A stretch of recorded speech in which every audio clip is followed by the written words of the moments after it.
important to utilize the employee handbook to discuss the performance expectations for employees and the repercussions when employees fail to meet these expectations.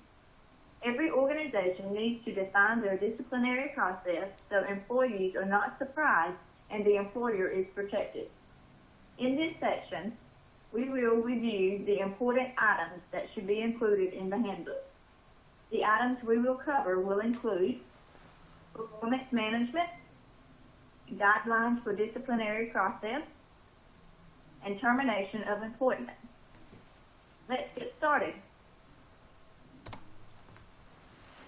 It is important to note the formal performance review process details of the organization.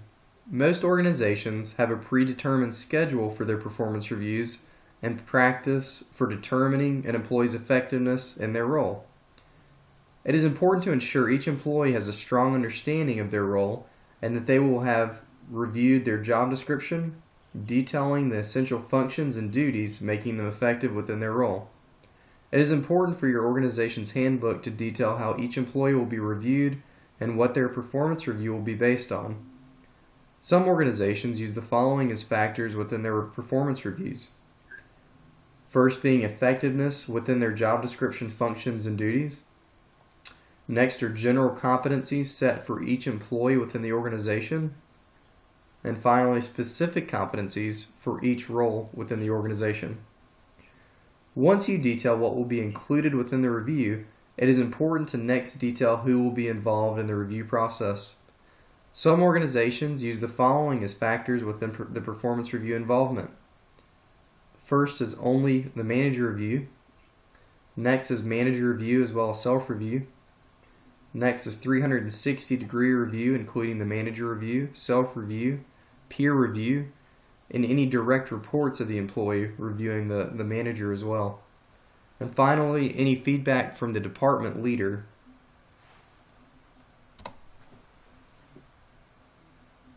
It is critical to list the steps of the organization's disciplinary process within the handbook. The guidelines for the disciplinary process detail the steps of corrective action and what constitutes termination of employment. Many organizations have the following basic steps of corrective action before leading to termination: verbal warning, written warning, suspension and final written warning, and termination of employment.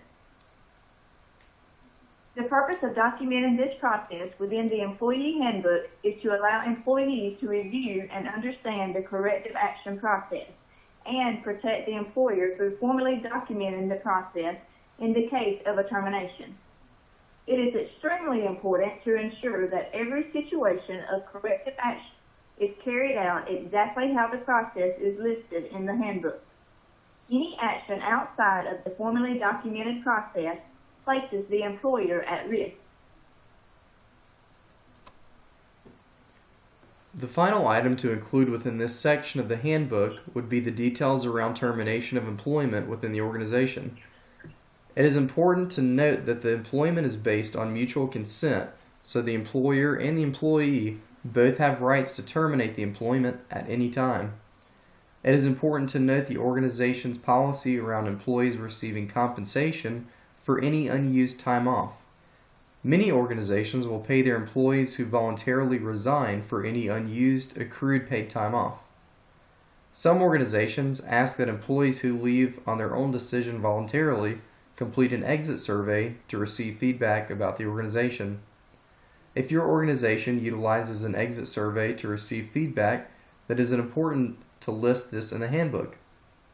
If employees have any company-owned property, it is also important to note that employees are required and expected to return that upon termination.